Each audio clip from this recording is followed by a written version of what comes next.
Salve família encarando, aqui quem fala é o Davi e seja muito bem-vindo ao nosso humilde canal. Meus nobres e queridos irmãos, realmente o Brasil não é para os fracos.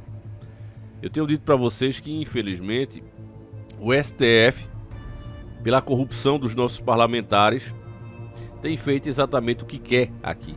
Os parlamentares que têm as ferramentas legais para fazerem alguma coisa não fazem porque estão todos, quase todos pelo menos, mais de 95%, na gaveta dos caras.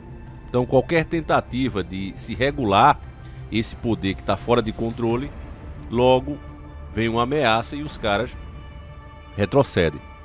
Então, sendo assim, decisões que deveriam ser tomadas através de votação, vem o STF e aplica e pronto.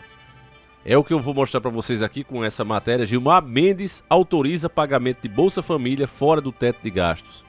Acho que nem precisa ler a matéria, né? Tá bem claro aqui já no título. O Gilmar Mendes, membro do STF, autorizou. Para quem não entende, para quem é leigo e compra as narrativas da grande mídia, isso aqui é uma coisa maravilhosa. Afinal de contas, para os mais pobres e necessitados, está garantido o dinheiro. Mas na verdade não é isso que significa. As denúncias sobre as fraudes no Bolsa Família não é de hoje. Principalmente quando assumiu essa nova gestão, no caso o Bolsonaro, foi feita muita denúncia de pessoas fantasma, pessoas que nem precisavam e estavam inscritas. E eu pergunto, essas pessoas fantasma, alguém se beneficiava com esse pagamento? Porque você imagine, meus irmãos, o que dá para ser feito, né? Você está administrando um programa como esse, e quantas pessoas você pode criar o cadastro ali, até gente que já tinha morrido existia no cadastro e estava sendo pago por anos. Ninguém vai preso, né? Até pega a fraude, mas ninguém vai preso. Eu pergunto a você, se agora o Gilmar Mendes colocou isso aqui fora do teto de gasto, ou seja, a gente pode gastar mais do que ganha com esse programa, e você sabe que o PIB, né, você que acompanha o canal, sabe muito bem disso, porque a gente fala o tempo todo. Para você que chegou agora, fique sabendo, né, que de acordo com o BC, a relação dívida-PIB está em 77,1. Ou seja, 80% praticamente de todas as riquezas produzidas por empresas e pessoas físicas ao longo de um ano são apenas para pagar juros e amortização da dívida pública brasileira. Dívida que nós temos com os bancos internacionais, banco esses que cobram as taxas mais altas do mundo aqui no Brasil. Então a coisa é muito séria, meus nobres e queridos irmãos. Não tem dinheiro, o país está quebrado literalmente. E aí, o que é que os caras fazem? Nós precisamos criar cabrecho, o voto de cabrecho. É isso que o PT quer fazer. Já está começando de forma terrível, como a gente já previa. Nós sabíamos que isso ia acontecer. Por isso é que mesmo sabendo a desgraça que era o Bolsonaro, eu ainda pedi voto para ele. Foi por conta disso aqui. Porque nós sabemos muito bem que o PT vem para terminar de quebrar a nação. O processo de venezuelar o país está a todo vapor, eles não estão perdendo tempo. Nós que sabemos sobre a Agenda 2030, dos planos do que chamamos de senhores do mundo, nós sabemos que é preciso que tudo isso aconteça para que as nações de fato quebrem. É preciso que os governos digam, olha, acabou. Tudo que a gente produz a gente deve e agora nós precisamos da ajuda de vocês. E essa ajuda virá.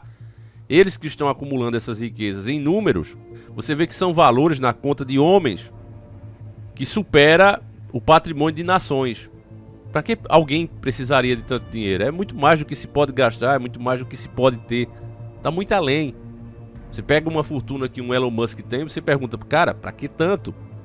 Por que você não desfruta a sua vida? Por que é que você vive nesse corre-corre? É quebrando cabeça com isso, com aquilo. Mas a meta desses homens é muito maior. Tem um envolvimento espiritual, quer queira as pessoas acreditar ou não. São metas de vida. E os caras trabalham como formigas por essas causas. Por incrível que pareça. Então, sabendo disso, meus irmãos, você está vendo aqui o processo para que tudo isso seja feito. Coloca-se o pagamento desses benefícios como prioridade, mesmo que não se tenha o dinheiro, vai ser pago, é isso que significa isso aqui, está fora do teto de gastos, ou seja, eu tenho R$10, vou gastar 10, né? Não, no caso desse benefício, ele fica fora. Você tem 10, você pode gastar 12, você pode gastar 13. Conhecendo o PT, isso deixa aberto a margem para que haja mais fraudes, né? Mais pessoas que já morreram, mais fantasma recebam benefício e na verdade vai para a mão de algum figurão. Todo aquele valor, os milhões por mês, tudo dentro da legalidade. Graças a quê? Graças à conivência do STF, que já está mostrando que está totalmente aliado com o PT. Para vocês terem uma noção, eu não preciso ficar inventando aqui. Tá aqui, ó, na UOL, né? O UOL, que é totalmente de esquerda. Após diplomação, Lula e Moraes vão à festa com samba na casa de Cacai. Então veja bem, um ministro que se deveria manter neutro, né? Que representa um dos poderes, ele sai da linha e começa a comemorar a vitória de um dos candidatos. Esse é o cara que decide quem está exagerando, quem não está exagerando, quem está certo, quem está errado, quem merece direito de resposta. Você entende isso aqui, meus irmãos? Todos aqui são prova que eu não sou bolsonarista, mas quando o Bolsonaro disse, agora há pouco, que essa imagem é uma prova, realmente, família, não há o que dizer. Não tem o que debater, porque contra fatos, seja quem for que apresente os fatos, não há argumento. Eu digo a vocês que o maior culpado disso aqui é o Bolsonaro. Quem acompanha as notícias, quem raciocina sobre elas e não compra narrativas, sabe que hoje o fato de Lula ter sido candidato e ter vencido as eleições, o maior culpado é o próprio Bolsonaro, que indicou um ministro e esse ministro voltou pela suspeição de Moro, ou seja, tornou Moro uma pessoa duvidosa, uma pessoa suspeita. Sendo assim, obviamente, que a sentença dada por essa pessoa suspeita, ele foi inteligente. Apostando na ignorância das pessoas, ele, olha, eu não vou votar contra o processo, contra a condenação, mas eu vou votar contra o juiz, porque dessa forma é óbvio que fica fácil de anular a sentença. Se o cara é suspeito, se o cara não tem credibilidade, se eu estou colocando ele como uma pessoa sem credibilidade, é óbvio que eu estou enfraquecendo o julgamento que o cara fez, a sentença que o cara deu. Vocês entendem, meu irmão, como é que eles fazem essas coisas? Então isso aconteceu bem na cara dos bolsonaristas, né? E ninguém reclamou, porque não, mas espera aí, isso aí é o xadrez 4D. Não é tão simples assim não, a gente tá fazendo as manobras aqui. Os caras simplesmente não percebem, família. Enquanto isso, que é o pior de tudo, e eu avisei a vocês, quando nós escolhemos errado, e eu digo nós não me referindo a você, a mim, mas ao povo em geral, quando nós escolhemos, todos pagam. Não tem essa, né? Eu sempre cito aqui, quando você vai fazer suas compras, alguma vez o caixa perguntou em quem você votou para dar o preço? Não, o preço é único para todos. Então, meus irmãos, não é sendo pessimista, tem pessoas, Davi, mas no fundo você é bolsonarista, meu irmão. Eu sou nacionalista. Não sou nem de esquerda, nem sou de direita. Assim como Enéas também dizia, eu não sou de direita. Embora queriam sempre classificar ele como ultradireita. Mesmo assim, quando ele falava, né, que não ia abrir o mercado, que não ia entregar o patrimônio público como eles querem, aí dizia, não, então ele não é de direita, ele é de esquerda. E ficava nessa. Quando na verdade o que Enéas procurava era simplesmente desenvolver as próprias empresas nacionais, ter uma economia forte, empresas fortes, nacionais. O cara procurava o que era melhor para o país.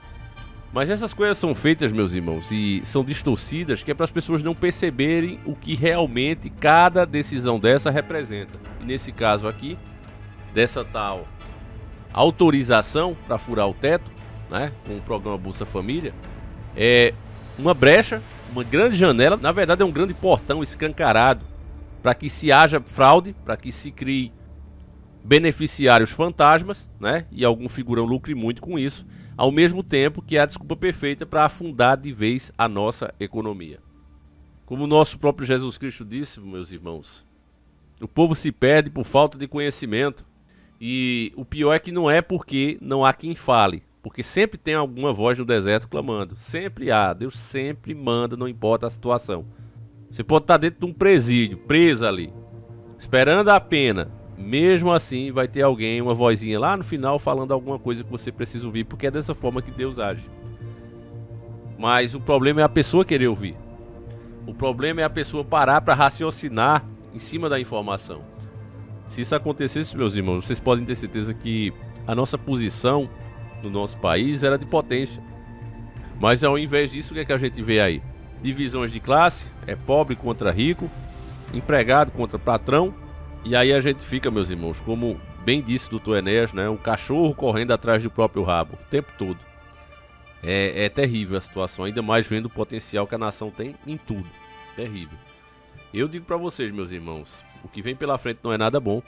Eu acredito que esses serão os anos mais difíceis que essa nação já passou, talvez um dos mais, né? Porque fica difícil a gente falar de épocas que a gente não viveu.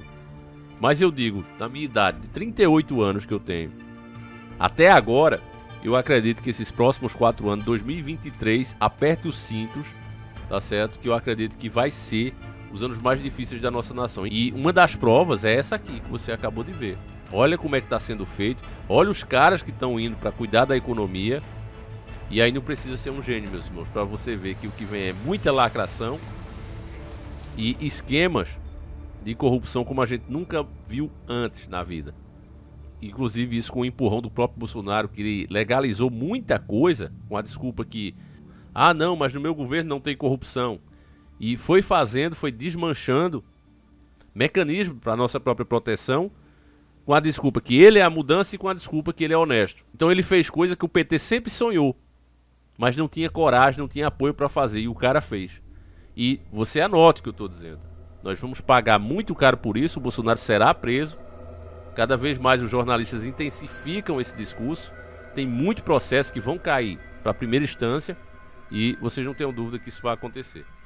É isso, meus irmãos, enfim, né? Um cara que teve tudo na mão, teve o apoio da população, a confiança, a esperança depositada nele. Talvez isso tenha sido o nosso maior pecado. Eu não fiz isso, mas eu sei que muitos aqui fizeram. Depositar a esperança nele, e talvez esse, com certeza, foi o maior pecado. Porque a esperança deve estar sempre em Deus.